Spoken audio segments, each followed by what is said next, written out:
Hello everyone, welcome back to the channel. అందరూ ఎలా ఉన్నారు, ఏం చేస్తున్నారు? నాతో కమెంట్స్ లో షేర్ చేసుకోవడం మర్చిపోవద్దు. మేమైతే బాగున్నాం. So welcome back to another day in my life. ఈ రోజు వీడియోలో ఒక రైనీ డే ఈవినింగ్ వ్లాగ్ ని షేర్ చేస్తా.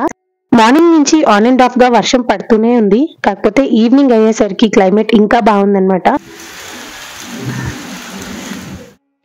ఈవినింగ్ క్లైమేట్ బాగుంది కదా, ఏదైనా వేడివేడిగా స్నాక్స్ ప్రిపేర్ చేద్దాము అనుకున్నాను. కాకపోతే ఆ రోజు నాకు ఒక 2-3 వీడియోస్ ఎడిటింగ్ వర్క్ ఉందన్నమాట. సో ఇంకా ఈ ఎడిటింగ్ వర్క్ అంతా కంప్లీట్ చేసుకునేసరికి ఆల్మోస్ట్ ఈవినింగ్ 7 అలా అయిపోయింది.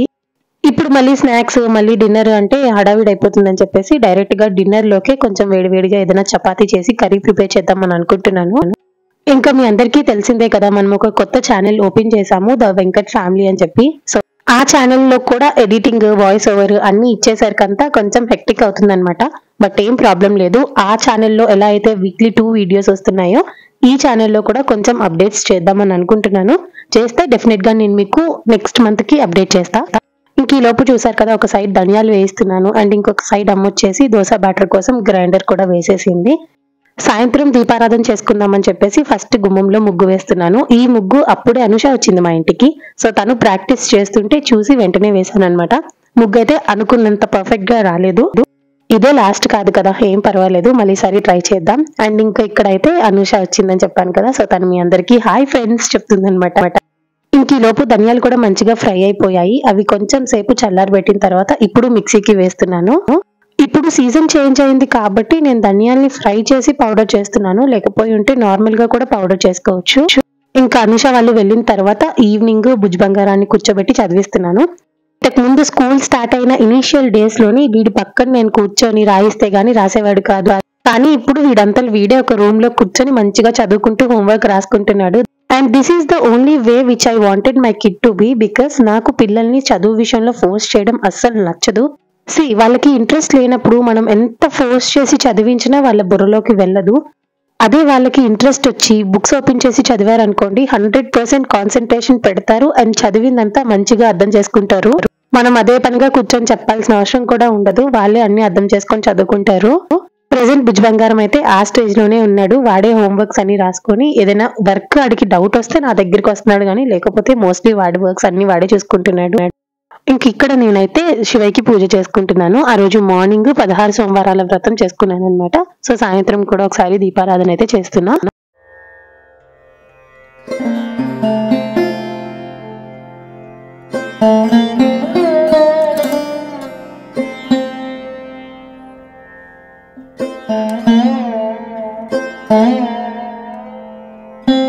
ఇంకా నా తల్లి తండ్రి శివయ్య పార్వతీదేవిని దీపాల వెలుగుల్లో అలా చేస్తూ ఉంటే మనసు చాలా హ్యాపీగా అనిపిస్తుందండి. ఇంకా పూజ చేసిన తర్వాత ఇప్పుడు డిన్నర్ ప్రిపరేషన్ స్టార్ట్ చేస్తాను. నైట్ డిన్నర్ లోకి చపాతీతో పాటు potato green peas curry prepare చేద్దామని అనుకుంటున్నాను. సో కావాల్సిన ఇంగ్రీడియంట్స్ అన్ని నీట్ గా ఇలా చాప్ చేసి పెడుతున్నా.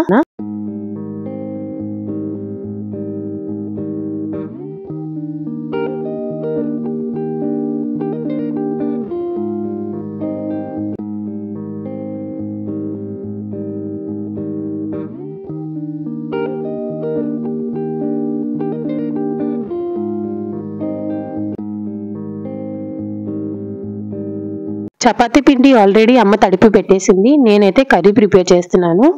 సో ఫస్ట్ పొటాటోస్ ని ఇలా బైట్ సైజ్ పీసెస్ గా కట్ చేసుకున్నాం కదా, అవి కొంచెం ఆయిల్ లోని ఫ్రై చేసుకోవాలి. మరీ డీప్ ఫ్రై కాదండి, కొంచెం ఆయిల్ లో షాలో ఫ్రై చేసుకుంటే సరిపోతుంది. ఈ బంగాళదుంపలు మరీ ఫుల్ గా కుక్ అవ్వాల్సిన అవసరం లేదు. మధ్య మధ్యలో మిక్స్ చేసుకుంటూ ఒక 80% కుక్ అయినంత వరకు ఉంచుకుంటే సరిపోతుంది. ఆ తర్వాత ఇంకా తీసి పక్కకు పెట్టేయండి. సో ఇప్పుడు సేమ్ అదే ప్యాన్ లోని ఆయిల్ రిమైనింగ్ అలాగనే ఉంటుంది కదా, సరిపోకపోతే కొంచెం ఆయిల్ యాడ్ చేసుకోండి. నాకైతే ఇక్కడ ఆయిల్ సరిపోయింది. సో అదే ఆయిల్ లో కొంచెం జీలకర్రతో పాటు ఆనియన్ పీసెస్ కూడా యాడ్ చేసి ఫ్రై చేసుకోవాలి.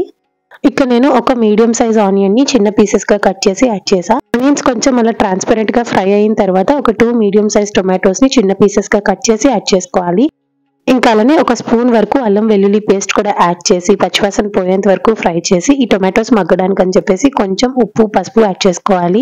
ఇప్పుడు ఇది మొత్తం డ్రైగా ఉంది కదా, బట్ కొంచెం గ్రేవీ కన్సిస్టెన్సీ రావడం కోసం నేను ఏం చేస్తున్నానంటే బాయిల్ చేసిన వాటర్ ఒక 3 to 4 టేబుల్ స్పూన్స్ వరకు యాడ్ చేస్తున్నా. ఇలా చేయడం వల్ల కింద అడుగంటదు and at the same time కొంచెం గ్రేవీ కన్సిస్టెన్సీ వస్తుంది. వెజిటేబుల్స్ అన్ని కుక్ అయ్యి సాఫ్ట్ అవుతాయి.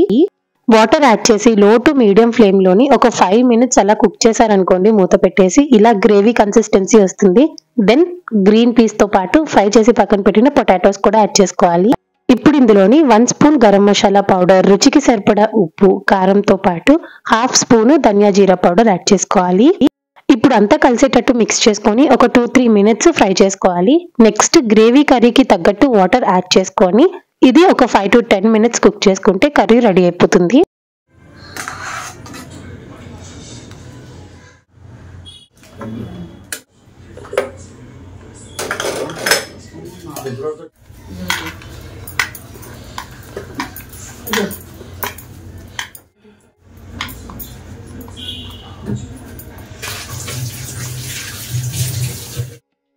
కర్రీ ఉడికే లోపు ఇక్కడ చపాతీ ప్రిపేర్ చేయడం కూడా స్టార్ట్ చేసేసా.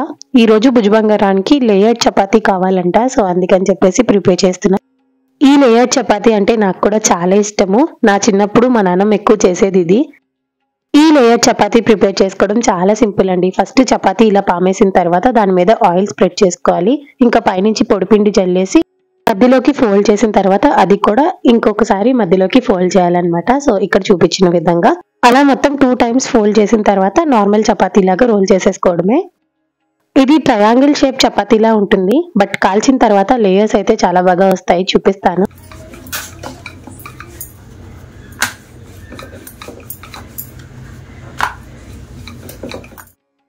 ఈ చపాతీ కాల్చేటప్పుడు ఎక్కువ ఆయిల్ ఏం యాడ్ చేయాల్సిన అవసరం లేదు. కాకపోతే ఇప్పుడు నేను భుజబంగారానికి ప్రిపేర్ చేస్తున్నాను కాబట్టి వాడి కోసం కొంచెం గీ యాడ్ చేశాను. కానీ ఇలా చపాతీని గీలో ఫ్రై చేసిన తర్వాత దాని మీద పంచదార వేసుకొని తింటే టేస్ట్ సూపర్ ఉంటుంది. ఒకసారి ఎవరైనా ట్రై చేయకపోతే ట్రై చేయండి.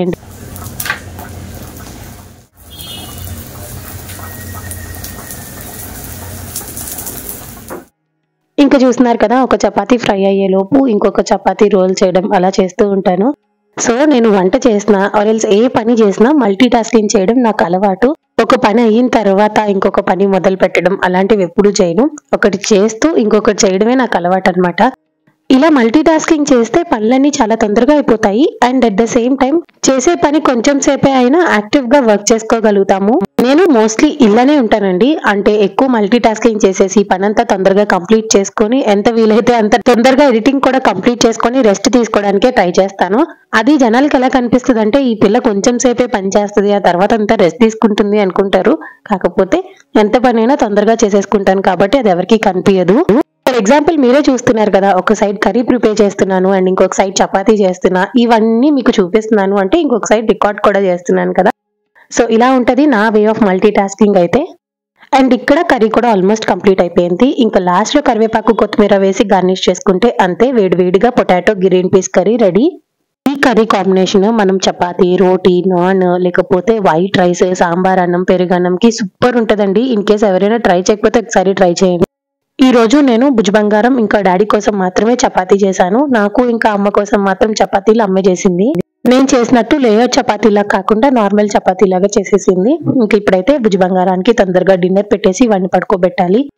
నేను వంట కంప్లీట్ చేసుకునే సరికల్లా వాడు హోంవర్క్ కూడా ఫినిష్ చేసేసాడు. ఇప్పుడు డిన్నర్ పెట్టేస్తా. అండ్ చపాతీ విషయానికి వస్తే చూసారు కదా ఎంత బాగా లేయర్స్ వచ్చాయో. ఈ లేయర్స్ లోనే మంచిగా పంచదార వేసుకొని వేడివేడిగా తింటే టేస్ట్ సూపర్ ఉంటుంది. ఒకసారి ట్రై చేయండి. సో ఇంకా మా డిన్నర్ అయితే ఈ రోజు chapati along with green peas potato curry అనమాట. ఇంకా ఈ లోపు శ్రీను గారు వచ్చారు. అదే అండి నా డ్రెస్సెస్ స్టిచ్ చేసే టైలర్ అనమాట. మొన్న SVL లో 2 మెటీరియల్స్ తీసుకున్నాను కదా, ఇంకా అలానే last time RK family store లో ఒక మెటీరియల్ తీసాను అనమాట. సో ఆ 3 మెటీరియల్స్ ఇప్పుడు స్టిచ్ చేయిస్తున్నాను. ఫ్రాక్ మోడల్ కాదు, just normal daily wear tops లాగా స్టిచ్ చేయిస్తున్నాను. నేను ఎక్కువగా మెటీరియల్ తీసి కుట్టించుకుంటున్నాను అంటే that is only because of Srinu garu. నేను ఏదైతే అవుట్పుట్ కావాలి అనుకుంటానో ఆయనకి క్లియర్ గా చెప్పేస్తే అదే అవుట్పుట్ మనకి మంచిగా స్టిచ్ చేసి ఇస్తారు. రాబోతుంది శ్రావణ మాసం కదా, ఇన్ కేస్ వైజాగ్ లో ఉన్న వాళ్ళకి ఎవరికైనా బ్లౌజెస్ స్టిచ్చింగ్ కి అలా కావాల్సి వస్తే గనక కమెంట్స్ లో అడగండి, శ్రీను గారి డీటెయిల్స్ ఇస్తాను. రీసెంట్ గా నేను శ్రీను గారి దగ్గర చాలా అవుట్ఫిట్స్ డిజైన్ చేయించుకున్నాను. అవన్నీ కలిపి ఒక సెపరేట్ వీడియోలో షేర్ చేస్తాను. ఇంకా డిన్నర్ చేసేసి నైట్ పడుకునే ముందు మెడిసిన్ వేసుకుంటున్నాను. రీసెంట్ గా కొంచెం కఫ్ కోల్డ్ వచ్చింది కదా, సో ఆ వైరల్ ఫీవర్ తగ్గిందే కానీ ఈ కఫ్ కోల్డ్ మాత్రం ఇంకా తగ్గట్లేదు. అందుకనే మెడిసిన్స్ యూస్ చేస్తున్నా. అండ్ ఇప్పుడు సీజన్ చేంజ్ అయింది కాబట్టి పడుకునే ముందు భుజబంగారానికి కూడా కొంచెం గోరువెచ్చని నీళ్ళు ఇస్తాను అనమాట. అవి తాగిన తర్వాత వాడు కూడా పడుకుంటాడు. సో ఈ రోజు వీడియో అయితే ఇక్కడతోనే ఎండ్ చేస్తున్నా. ఐ హోప్ మీకు ఈ వీడియో నచ్చిందని అనుకుంటున్నాను.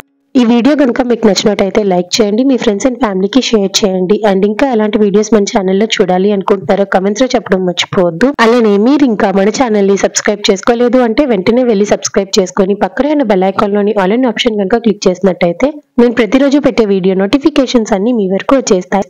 సో దట్ నా నెక్స్ట్ కమింగ్ వీడియోస్ అన్ని మీరు మిస్ అవ్వకుండా హ్యాపీగా చూసేయచ్చు. అండ్ ఈ వీడియోని లాస్ట్ వరకు చూసిన ప్రతి ఒక్కరికి థ్యాంక్ యూ సో మచ్. ఇంకా చూసారు కదండి, ఇది ఇవాల్టి వీడియో. మళ్ళీ నెక్స్ట్ వీడియోలో కలుద్దాం. అంతవరకు టేక్ కేర్ అండ్ బాయ్.